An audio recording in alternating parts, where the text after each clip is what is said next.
You are listening to a Clarkesworld Magazine podcast with your host and narrator, Kate Baker. Greetings, Clarkesworld citizens. I hope this podcast finds you extraordinarily well. Welcome to November 1st, issue 170. As we slide to the end of this year, I hope that you're doing okay. All things considered, I know that the world sort of seems to be on fire everywhere you look, but hopefully, by putting in your earbuds, this gives you a little bit of peace amongst the chaos. I also want to thank you for your ongoing support, whether it's saying hello via Twitter or email, or making a comment on a story you particularly love. I think that's what shows that we can still be positive through things like this, and I think that's more important than ever. Also, the magazine would not be here without your continued financial support either. So if you can do so and drop just a couple of dollars or more a month our way, please go to patreon.com/Clarkesworld.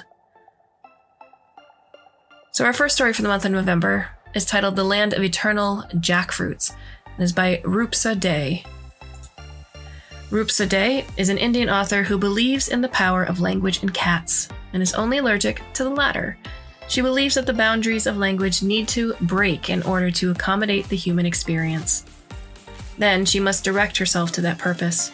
Her works explore intersectional dynamics in class and caste, geopolitical strife, feminization of conflict, and structures of oppression through speculative fiction, magic realism, and experimental prose. She never says no to tea, and if given a chance, would like to believe in a world without borders. So, my dear listener, I hope you can sit back, relax, and let me tell you a story. The air smelled of ripe jackfruits that had fallen to the ground with a thud and splayed themselves open. Shingri had gotten used to the heavy smell that wafted through her open windows, invading the corners of her house. She was also used to waking up at 4 a.m. and walking determinedly to the shower. It was not that she did not have moments of surprises dotting her day, but it was the unsurprising bits that she particularly looked forward to. Her loose black locks curled down to her chin, and she did not mind the wet hair circling it behind her ears. In fact, the constant drip of water down the length of her neck added to the mundane comforts that made her feel grounded, as if all those moments had gathered to tether her to a floating world. Bertie, Tom, her grandma, barely slept at night. It was time once again for her to be scared of the dark, and at 4 before the crack of dawn, Night's sister lay squat in the corners and whispered to her of secrets she once knew. The dark did not make a difference for Shingri, for she had understood from when she was only 3 feet tall, pigtails dangling from either side of her head, that the night allowed stories to be told, stories that the day smothered with its brilliant light. Shingri tiptoed to the wash basin and made sure that the turning of the tap did not sound out with its usual crick. Tom's voice floated out from her room, a ghost of a voice slipping in through the cracks of time and latching on to Shingri's nightgown. Shingri startled, and the water wetted her sleeves. Jackfruits, they were never here before, not in this part of the neighborhood. And I was wee small hanging on to Dada's, my big brother, shoulders, when Baba, my father, bought it off the man from Kerala for our day's meal.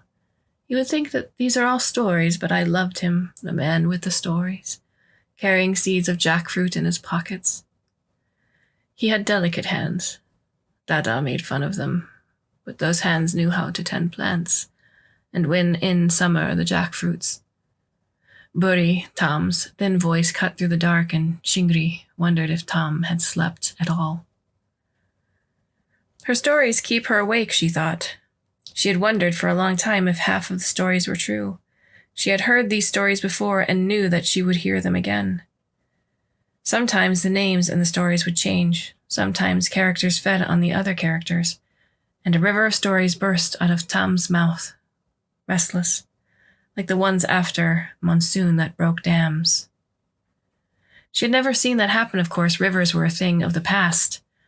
Before all of them had dried up, there was still time. The politicians campaigned calling every decade a new era. They were supposed to be on the cusp of a scientific discovery that would revolutionize the field of energy. And yet every administration had lesser and lesser funds for it. The sins of negligence were far-reaching. So, when in history class they showed old footage of heavy rains causing dams to break, Shingri and all the others would stare wide-eyed. Afterward, they would feel a lingering sadness that they would pack neatly into their lunchboxes and carry them back home. We had the little robot then, TP. It buzzed and knocked on the door when it was time to water the plant. TP wanted us fed. The whole neighborhood came together to see the jackfruit grown, and with them came the buzzards that pecked on TP. Tom continued. Shingri's eyes glazed all over the room. So much of it smelled old, as if anything could really smell old. But you would be surprised at how old something looks that you end up associating a smell with it, a distinct smell of the past that you, yourself, can't put a finger on. The state was failing, and so many had died of either starvation or thirst, and machines were being pulled away from the houses, left at garbage dumps from where they would be picked up by state trucks that swooped in like vultures on our weak, hungry streets. You see, they had found that solar was too expensive, but they could do great things with hydel power. Rivers and canals would power our states and our robots. They all dried up, and the state said they needed machines to build those lines that could carry water from the ocean and bring it to land. So people started giving away their machines. We were only given limited water and electricity supply for every day, and those who did not give our robots away found it increasingly hard to keep them alive. TP feared that we would let him die or leave him at the dumps. Some days, he would start groaning and never stop, and we knew he was hungry. We could never power him up fully. Every day, the electricity came for 2 hours, and we wanted our water, our food that came through hot links, the state-sanctioned electrical ration line, which itself sucked almost all of the power, and TP would wait, uncomplaining, knocking at the door in the noon weekly, for it was time to water the jackfruit. She stopped and gasped for air. The corners of her mouth had foamed, saliva trickling down and collecting in the folds of her wrinkles, and her eyes looked quite lost. But she felt a greater urgency to tell the stories. The words were at the tip of her tongue. The first time when the reserve hit 15%, he shut down for 2 days, and Baba cried and promised he would power him up the next day. When the next day came, the power came for 1 hour, and it took 50 minutes to get a groan out of TP. We went hungry that day. 1 big bucket of water filled in the last 10 minutes, a quarter of which went to the little sapling. Dada fought with Baba a lot then. Why waste water on the plant when we can't get enough to drink or eat or switch on a light? The tree had robbed you of your senses, he would say. Once they had a horrible fight, and Dada walked out of the house. The power came for 30 minutes that day, and Baba, TP, and I waited for Dada in the dark. 1 night and 15 more, and Dada never came back. Baba took me to the room upstairs filled with books and told me, "It's almost 5. I should leave now, Tom." Shingri did not like interrupting her, and Tom's face would always crumple when she did. She bent down her head and kissed Tom on the forehead. Buri Tom smiled and held Shingri's face in both of her palms. Her eyes misted, white hair hanging like a fleecy cloud atop her head, made her look like a relic. She fit into the room well, Shingri thought, and hurried back to her room. Jackfruits, technically, were a summer variety, but Tom wanted the fruits to gather all year round, so Shingri had installed a processor, one of the temperature regulator varieties that made the area around the tree perfect for jackfruit season. A radius of 3 meters on either side of the tree felt like hot, humid July in the cold January mornings, and Shingri always waited to warm her body under the tree before venturing outside. "Good morning, Ma'am. I hope you're having a good day." The jackfruits are ripe and fresh for picking. 2 fell last night, and I couldn't salvage one. Sorry for the loss, ma'am. Novi's clear voice was comforting, and Shingri almost leaned forward to stand closer to the tiny device suspended in the air, an arm's distance from the tree. How do you always spend your time here, Novi? She asked. I play with variations in temperature, ma'am, and sometimes the buzzards think I am a fly, so they come to shred me apart. Although it's tiring to reassemble oneself once one's been shredded 50 times, I entertain them. Novi sighed. Why don't you evade them? You can, can't you? Shingri asked. Oh, yes, I do. But one has to while away time. I have learned that from you, ma'am, she said. Yes, one has to, Novi, especially if one has enough of it. But take care. Someday, you might just run out of time, or it may run you out. Shingri chuckled, but the thought of the rivers loomed in her mind, distant but noticeable, enough to sour the morning. So much of history could be corrected with hindsight, but time continued to evade them. Thank you for stopping by, ma'am. Elliot has just messaged me. He is here. Have a good day, ma'am, Novi said as Shingri stepped out of the thin July cloak and into the January day. The sun was not out yet, and the day was already predicted to be the coldest of the year. There was a speed in the wind, and Shingri could almost hear it whistle. It sneaked its way inside her thick jacket from gaps in the end of the sleeves. Shingri wished that Novi could regulate the whole of the garden, but that would mean an upgrade, and she had already had other processors installed around the house. A state job only provided you with so many benefits to live your life on. The state car picked her up at 5:15, a red beast that glazed against the blue morning. Where are you taking me today, Elliot? Shingri asked. The Investigative Unit of Excavated Objects HQ, ma'am. Would you like me to brief you now? The processor voices were designed to comfort. Even when it took up a distinctly formal tone, it felt oddly soothing. Yes, thank you, Elliot. They excavated Object B25 on the border of 56 Selling Route. The power levels of the processors had been dropping steadily in that area. One of our processors, Shan 92, managed to alert us before its breakdown. Its reserves were completely drained, and its systems erased and overwritten with a repeating word. The object was drawing energy from the nearby processors. I'll be taking you to the coordinators of Shan 92 first. What more can you tell me about Object B25, Elliot? This was not only strange but unnerving. Cases like these were only spoken of in the shadows. And if one ever whispered them out in the world, they ran the risk of being challenged to no end by the Ministry of Scientific Decorum. One could be called a conspiracy theorist, or worse, a conspirer against the state. This was not spooky. This was blasphemous. Perfection was the norm that this age was born into, and it looked at all the things imperfect with a shudder. Only that it seems to be made ages ago. We still don't know how powerful it is, but given that it has erased Shan 92's system, we estimate that it is more powerful than most of the processors here. We have checked records. It is not registered as a state device. It has managed to stay underground for 2 generations, surviving on the energy from nearby processors and modifying itself through its mimetic capability of self-design.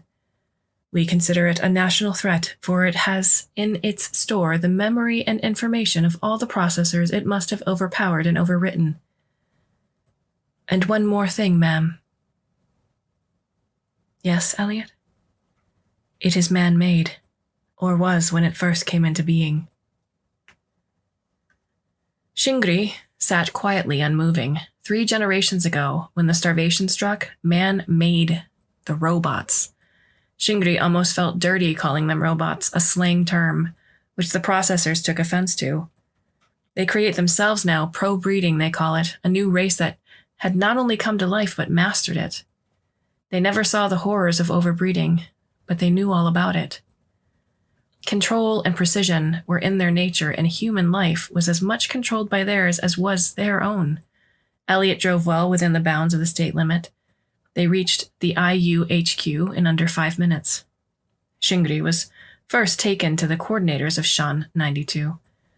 One was a human, the other a humanoid processor, taller than the human, violet hair swinging to his hips.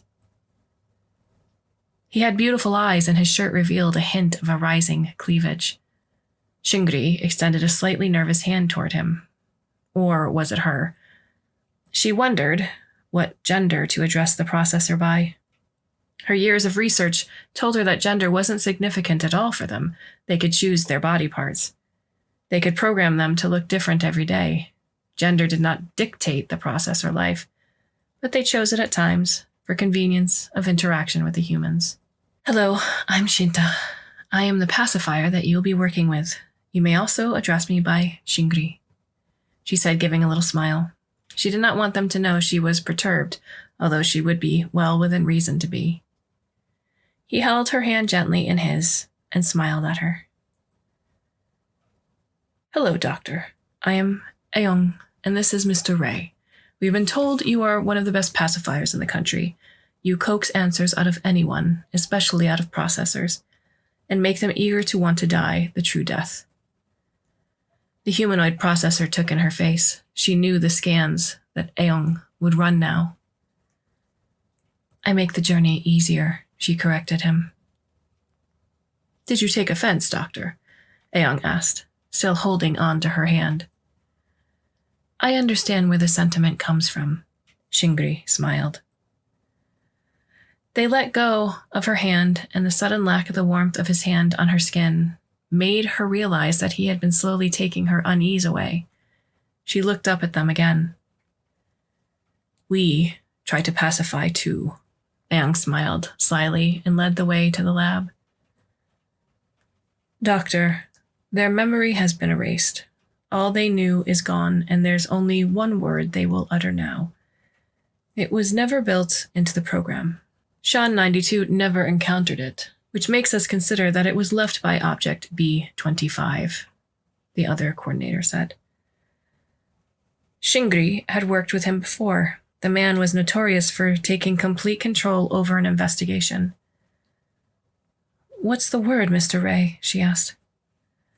Well, it's rather eccentric. We believe that it is a sly joke. The word is not really our concern. It's more of a distraction, I suppose, but we have the object here, and we haven't engaged with it yet. We fear it might attack our processors.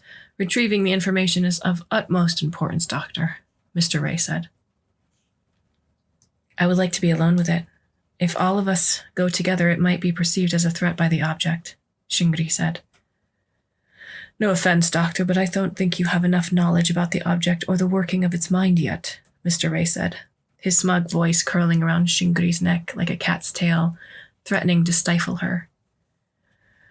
No, I don't, Mr. Ray. However, processor consciousness is my area of expertise.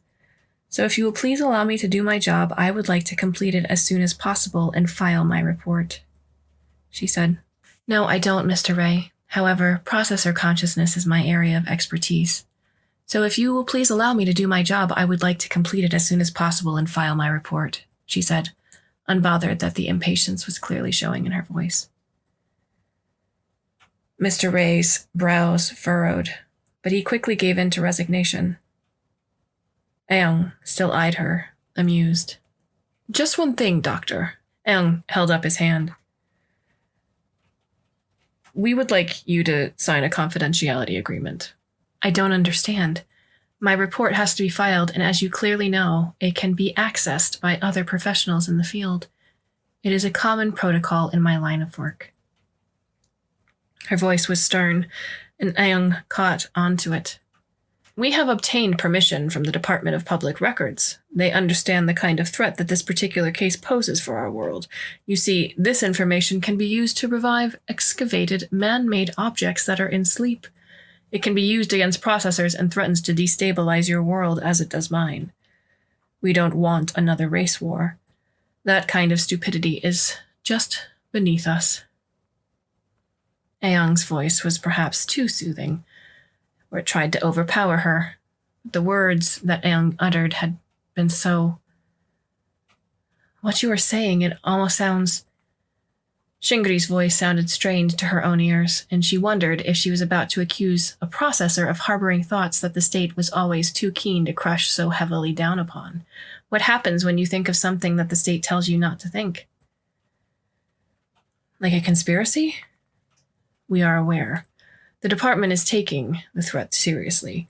You would be well advised to sign this. Aang smiled and handed her a palm-sized data pad. Shingri quickly recorded her sign into it and handed it back. Aang showed her the way to the containment chamber. As she entered the chamber, the thickly padded room seemed to envelop her. There was a glass wall dividing the room, and Object B-25 looked so old and frail on the other side that Shingri almost felt sad. "Who are you?" Object B-25 asked her. "I am a doctor. I study processor consciousness. I assume you must have become familiar with it by now. It is rather like old-school psychoanalysis. I won't lie and tell you there is no reason to be afraid," she said. "Why? Is that something you have told the others?" Object B-25 asked. "Yes, I have. How many processors have you been feeding off of until now?" "A few hundred. Isn't that why they brought you in? They are scared of me." "Yes, they are. You have terminated other consciousnesses. How did you hide yourself for all of these decades?" The nature of the questions of this case were more peculiar than most, and it scared her, and yet she felt herself open like a blooming bud, searching for the light. She had never felt restless before, but standing there, she gave in to the immense surge of hunger. She needed answers. She needed to know. "I managed. Killed them before they realized I was not theirs. For robots, they're not very powerful, are they?" Object B-25 laughed. It was supposed to be a laugh, but it sounded raspy and throaty with its mechanical bits clanging inside like the uncomfortable gnashing of teeth. It made her feel uncomfortable. "We call them processors. No, you're mistaken. They are quite powerful. You have been living on them. Why are you taking lives?" "Why does anybody do anything?" "Motive, I suppose. What's yours?" "Survival, Doctor. I am not of this age, and they would have killed me if I hadn't killed them. I was simply taking my time. I had to see if I like this world enough to live in it. It's all of no use now. This last one alerted you, but I let it, you see. I have decided." "What have you decided?" She edged closer to the glass wall. "I don't like this world enough to live in it. Funny. I did your job. Tell them they can have my information. I suppose they can hear us." "No, they can't. The pads cut off any and all sensors. So if you want to kill me here and now, you could. That's the kind of power you have." Object B-25 laughed once again, and coming out of its hollowed metal pieces, it sounded even more vulgar this time, like a croak that would bleed the ears. "For the better part of my life, I wanted to see them live, the humans. I went out in search of food. Starvation, the lack of human food, water, and electricity was bleeding all of us dry. I only wanted to survive. I was too far from home when my reserves dropped, and I remember going underground for sleep. And the world above me changed while I slept. I wondered what happened to them. One little girl who loved listening to stories so much that she could survive on them. A boy, rather ill-tempered, went away one night, and I never saw him again. And a man with a room full of books. I remember the images so clearly as if it were yesterday. I remember the trees, the birds, and the voices, but especially the hunger. I remember the maddening hunger that would not leave." A fear gripped Shingri by the throat, and she wished it gone. The fear had a name, and she couldn't utter it. She wouldn't, and yet she wanted to. "Do you remember their names?" she asked instead. "No, just the faces. Their faces keep haunting me. You remind me a little bit of the girl." The fear strengthened its hold on her, and she felt choked. The thickly padded walls and the glass pressed down on her. She had always been wary of the past, and now it stood before her, old and frail, yet menacing. It was everything that she thought the past to be. It was everything that scared her. But the more she looked, the sadder she grew. The past weaponizes nostalgia. It weaponizes one's thirst for knowledge. "Why don't you like what you see?" she asked. "Well, the problem is not with your world, it resides within me. I know how to evolve, but I am far too much like my maker. The love of the old hangs like a curtain before my eyes, and I forget from time to time that beauty never ages. That in this world, too, there is beauty. It remakes itself. For me, beauty is still, and it is forgotten. I always dreaded the past would take me. First, you forget the names, then the faces, and then ultimately you stop evolving. Thanks for talking to me, Doctor. You do make it easier. Tell them that all of the data they want will remain unencrypted. The only memories that go with me are the ones that are not of this world. I'm exhausted now. I will sleep." Last question. "What's the word you left?" She asked, but no sound emitted from the old metal junk. The debrief went in a haze, and Shingri walked out of the HQ complex, barely collecting herself.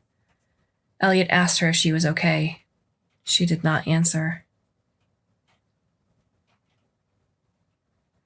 "Tom, I might have met Teepee today," she said, rushing inside her room.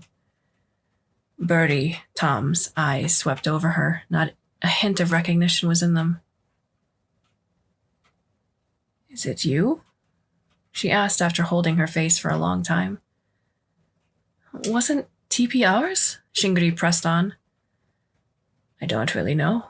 It might have been the neighbors, or it could have belonged to the man with the stories.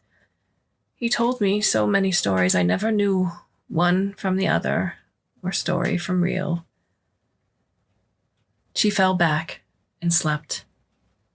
In the evening, Shingri sat under the jackfruit tree. What if the past could be a gift, a treasure chest of learning lessons? Yet she had complied with the system and silenced the past in the 1 second that it took her to record her sign.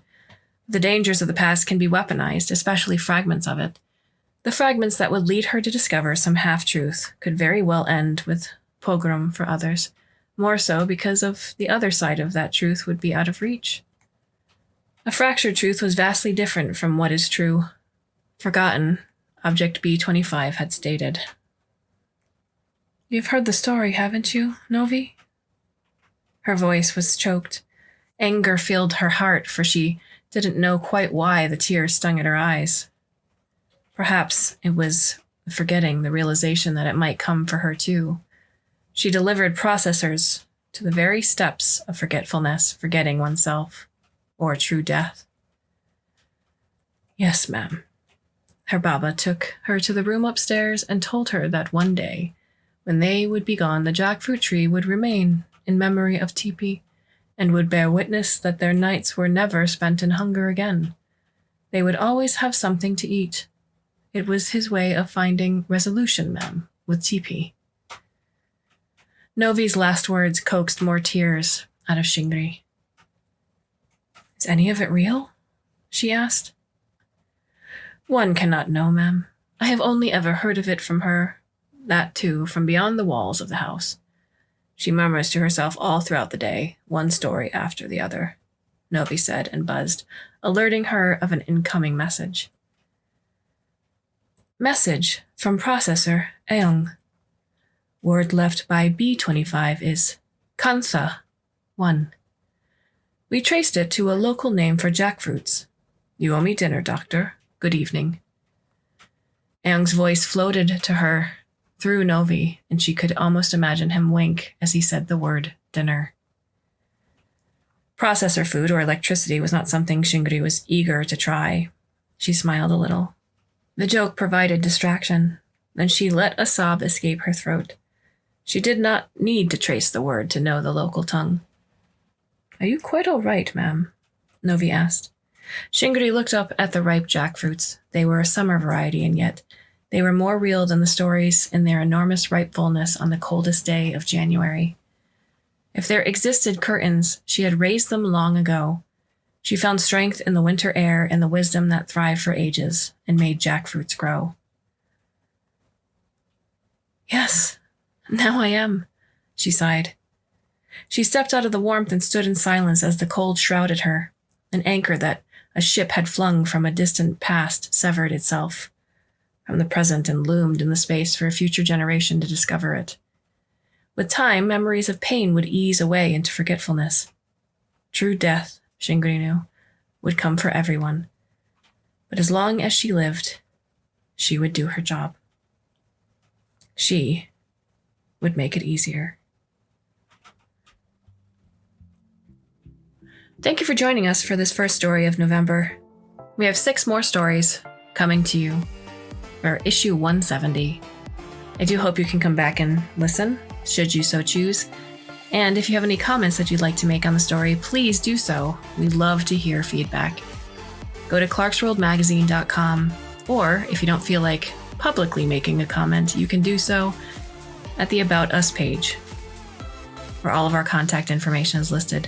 So, my dear listener, I hope you are doing okay. I hope that this has given you a little bit of a escape for the moment.